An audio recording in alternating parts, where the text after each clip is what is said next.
Bismillahirrahmanirrahim. Assalamualaikum warahmatullahi wabarakatuh. Perkenalkan, nama saya Rafli Hari Pratama dengan NIM 2024 0510 310068, dan saya sekarang akan presentasikan hasil makalah saya dengan judul Pancasila dan Konstitusi di Era Globalisasi.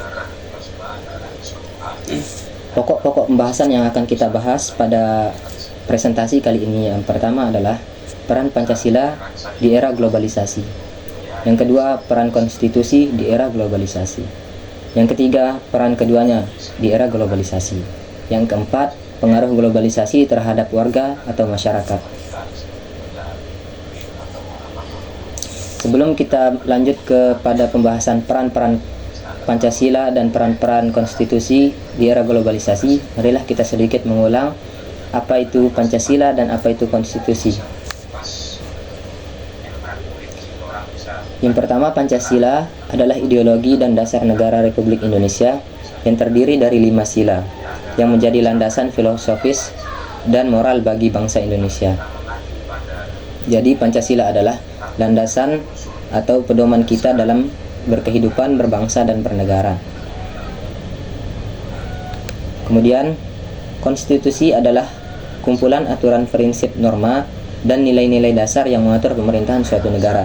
Jadi peraturan-peraturan yang ada dalam undang-undang dan yang ada dalam peraturan pemerintah sudah diatur atau berlandaskan kepada Pancasila sebagai pedoman atau dasar hukum. Selanjutnya, keterkaitan Pancasila dengan konstitusi. Pancasila memiliki hubungan yang erat dengan konstitusi, yang dimana keterkaitan tersebut diantaranya adalah Pancasila merupakan dasar negara, sedangkan Undang-Undang 1945 merupakan dasar konstitusi negara Indonesia. Yang kedua, Pancasila menjadi landasan bagi penyusunan Undang-Undang Dasar 1945. Yang ketiga, Pancasila merupakan unsur pokok dalam pembukaan Undang-Undang Dasar 1945. Yang keempat, Pancasila merupakan sumber dari segala sumber hukum atau menjadi sumber hukum dasar nasional. Yang kelima, setiap peraturan yang ada di Indonesia tidak boleh bertentangan dengan Pancasila. Jadi setiap peraturan perundang-undangan, termasuk Undang-Undang 1945, peraturan pemerintah, peraturan presiden, semuanya berlandaskan kepada Pancasila. Jadi dua hal ini atau dua dasar hukum ini tidak dapat kita pisahkan. Selanjutnya kita masuk kepada peran Pancasila di era globalisasi. Yang pertama, mengukuhkan identitas nasional, yaitu Pancasila membantu menjaga identitas dan keunikan bangsa di tengah pengaruh globalisasi. Yang kedua, mengintegrasikan nilai-nilai Pancasila, yaitu Pancasila mengintegrasikan nilai-nilai kebangsaan, keagamaan, dan kemanusiaan untuk menghadapi tantangan globalisasi. Yang ketiga, mengembangkan keadilan sosial. Pancasila mempromosikan keadilan sosial dan kesetaraan dalam menghadapi ketimbangan global. Yang keempat, menghormati hak asasi manusia, yaitu Pancasila menjamin hak asasi manusia dan kebebasan individu. Jadi setiap hak dan kewajiban kita atau hak asasi manusia sudah diatur di dalam Pancasila, sebagaimana sila kedua berbunyi, yaitu kemanusiaan yang adil dan beradab. Maka dari itu marilah kita menjaga hak asasi manusia sesama warga negara Indonesia dengan tidak saling menghina dengan agama yang satu dengan agama yang lain atau suku yang satu dengan suku yang lain. Yang kelima, mengembangkan kebijakan publik, yaitu Pancasila memberikan landasan filosofis untuk pengambilan kebijakan publik.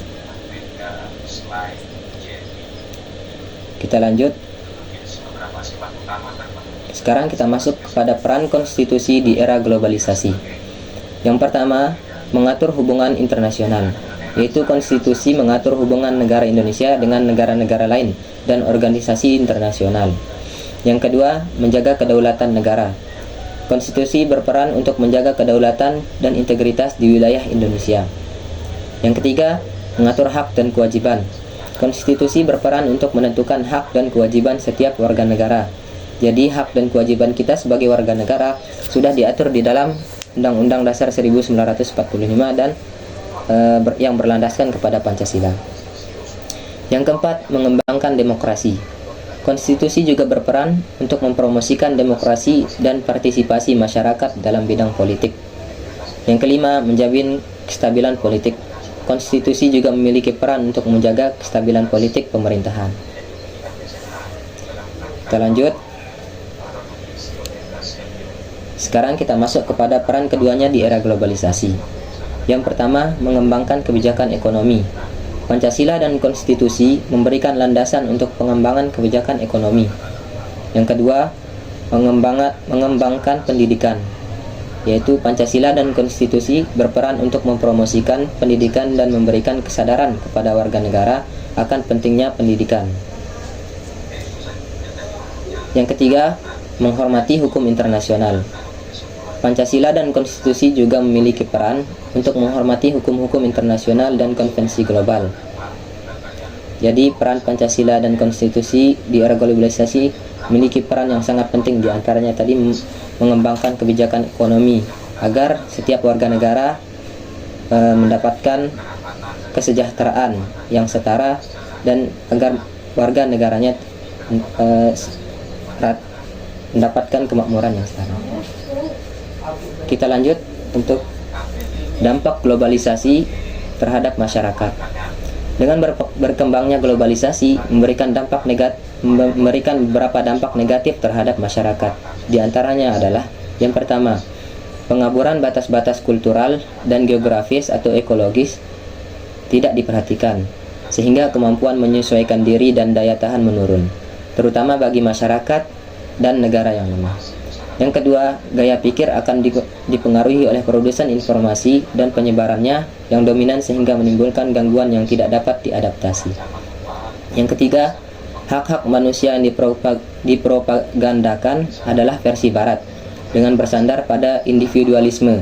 Hak-hak manusia seringkali dikalahkan oleh hak-hak modal, sehingga globalisme dapat dianggap perang pembebasan modal.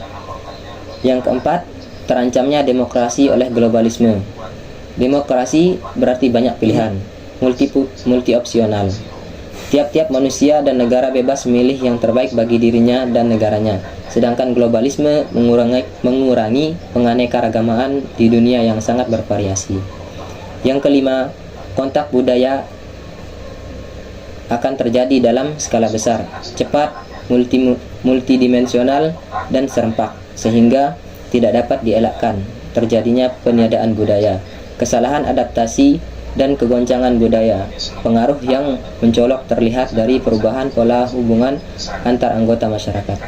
Masyarakat sebagai individu lebih bersikap individualistik, hedonis, dan acuh terhadap orang lain. Jadi globalisasi sangat berdampak pada kehidupan kita sebagai masyarakat, yang dimana tadi tercantum juga masalah budaya.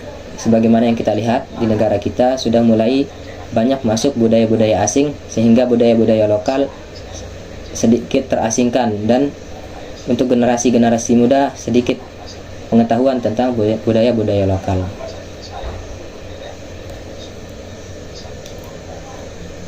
Baik, sekian presentasi saya kali ini. Mohon maaf apabila banyak kekurangan dan kesalahan. Terima kasih atas perhatiannya. Semoga apa yang kita pelajari bersama pada presentasi ini, yaitu tentang Pancasila dan konstitusi, dapat membuka wawasan dan mata kita dalam menghadapi era globalisasi sesuai dengan peraturan perundang-undangan dan sesuai dengan pedoman kita, yaitu Pancasila. Terima kasih atas perhatiannya. Wabillahi taufiq wal hidayah. Wassalamualaikum warahmatullahi wabarakatuh.